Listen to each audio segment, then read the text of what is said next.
Hello everybody and welcome to Ancient Insights. In my last video I discussed the reign of Sargon of Akkad and the event that brought him to supremacy. The link to that video is in my description. Today we will look in more detail at the rise and fall of Akkadian Empire and the reign of naram-sin. Please stay with me. Before we continue, kindly take a moment to give me your honest feedback on this video. You are free to comment on my accent and narration. Thank you. The Akkadian Empire, as we all know, was the first ancient empire of Mesopotamia, centered in the city of Akkad and its surrounding region, which the Bible also called Akkad. The empire united Akkadian and Sumerian speakers under a single rule. The Akkadian Empire exercised influence across Mesopotamia, the Levant, and Anatolia, sending military expeditions as far south as Dilmun and Megan. These cities are modern-day Bahrain and Oman in the Arabian Peninsula. During the 3rd millennium BC, there developed a cultural symbiosis between the Sumerians and the Akkadians, which included widespread bilingualism. Akkadian, an East Semitic language, gradually replaced Sumerian as a spoken language somewhere between the 3rd and the 2nd millennium BC. The exact dating is still a matter of debate. The Akkadian Empire reached its political peak between the 24th and the 22nd centuries BC, following the conquest by its founder, Sargon of Akkad. Under Sargon and his successors, the Akkadian language was briefly imposed on neighboring conquered states such as Elam and Gutium.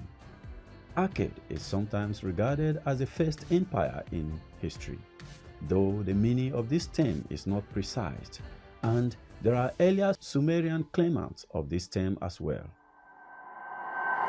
After the fall of the Akkadian Empire, the people of Mesopotamia eventually coalesced into two major Akkadian-speaking nations, Assyria in the north and a few centuries later, Babylonia in the south. In biblical accounts, Akkad is referred to as the great city in Genesis chapter 10 verse 10 to 12, which states, "The beginning of his, Nimrod's kingdom, was Babel, and Erech, and Akkad, and Calneh in the land of Shinar. Out of that land he went forth into Assyria and built Nineveh, and Rehoboth, and Calais, and Resen. Between Nineveh and Calais, the same is the great city." Nimrod's historical identity is unknown or debated, but Nimrod has been identified as Sargon of Akkad by some, and others have compared him with the legendary Gilgamesh, who is considered the founder of Uruk. Today, scholars have documented some 7,000 texts from the Akkadian period written in both Sumerian and Akkadian. Many later texts from the successor states of Assyria and Babylonia also deal with the Akkadian Empire. The fact that the capital city of Akkad have not yet been found and excavated, despite numerous attempts, continue to hamper the full understanding of the Akkadian Empire. Precise dating of the archaeological site is hindered by the fact that there are no clear distinctions between artifact assemblages thought to stem from the preceding early dynastic period and those thought to be Akkadian.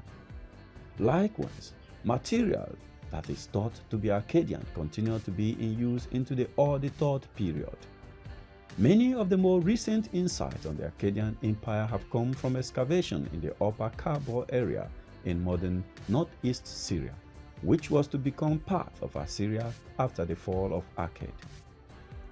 The excavation at Tel Mosen, ancient Urkesh, brought to light a ceiling of Tiram Agade, a previously unknown daughter of naram-sin, who was said to be married to an unidentified local Endan ruler.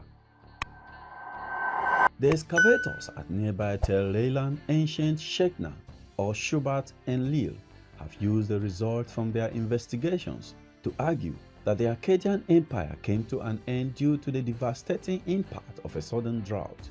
the event believed to be a possible 4.2 kilo-year. The impact of this climate event on Mesopotamia in general and on the Akkadian Empire in particular continue to be hotly debated. Excavations at the modern site of Tel Brek has suggested that the Akkadians rebuilt a city known as Brek or Naga on this site. The new city was to be used as an administrative center. The city included two large buildings, including a complex with temple, offices, courtyard, and large ovens. The Akkadian period is generally dated to about 2334 BC to 2154 BC, according to the Middle Chronology timeline of the ancient Near East, or about 2270 BC to 2083 BC, according to the Short Chronology timeline of the ancient Near East. It was preceded by the early dynastic period of Mesopotamia and succeeded by the early Third period, although both transitions are blurry. For example, it is likely that the rise of Sargon of Akkad coincided with the late Ed period, and seems that the final Akkadian kings ruled simultaneously with the Gutian kings alongside rulers at the city-state of both Uruk and Lagash. The Akkadian period is contemporary with other periods in Israel, Turkey, and Syria. The reign of naram-sin. Manitushu's son and successor, naram-sin, called Beloved of Sin, between 2254 to 2218 BC, assumed the imperial title King Naram-Sin, King of the Four Quarters. He was also, for the first time in Sumerian culture, addressed as a god of Agade. This represents a marked shift away from the previous religious belief that kings were only representatives of the people towards the gods. Naram-Sin conquered Ebla and Emon and built a royal residence at Tel Brek, a crossroad at the heart of the Kabul River basin of the Jezera. Naram-Sin also conquered Megam and created garrison to protect the main roads. This productive period of Akkadian conquest may have been based upon benign climatic conditions, huge agricultural surpluses, and the confiscation of the wealth of other peoples. What was it like to live in the Akkadian Empire? Future Mesopotamian states compared themselves to the Akkadian Empire, which they saw as a classical standard in governance. The economy was dependent on irrigated farmlands of southern Iraq and rain-fed agriculture of northern Iraq. There was often a surplus of agriculture but shortages of other goods such as metal ore, timber, and building stone.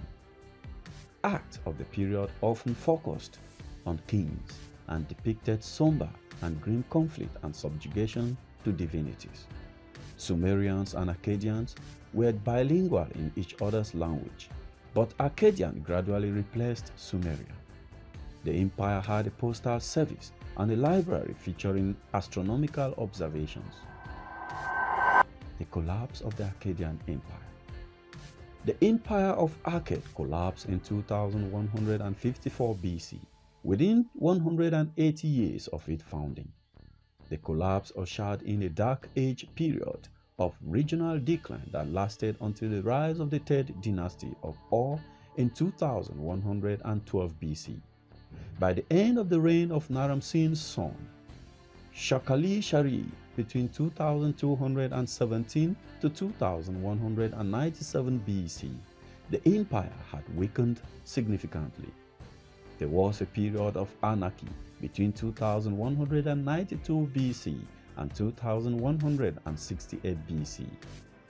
Some centralized authority may have been restored under Shu'd rule of 2168 to 2154 BC, but he was unable to prevent the empire collapsing outright from the invasion of barbarian peoples, known as the Gutians, who migrated from the Zagros Mountains.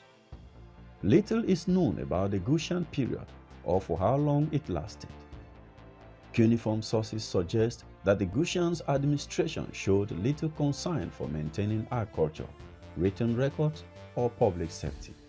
They reputedly released all farm animals to roam about Mesopotamia freely, and this will soon brought about famine and rocketing grain prices.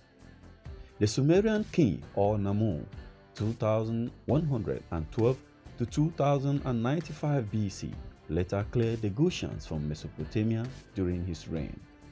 The collapse of the rain-fed agriculture in the upper country due to drought meant the loss of the agrarian subsidies which had kept the Akkadian Empire solvent in the southern Mesopotamia.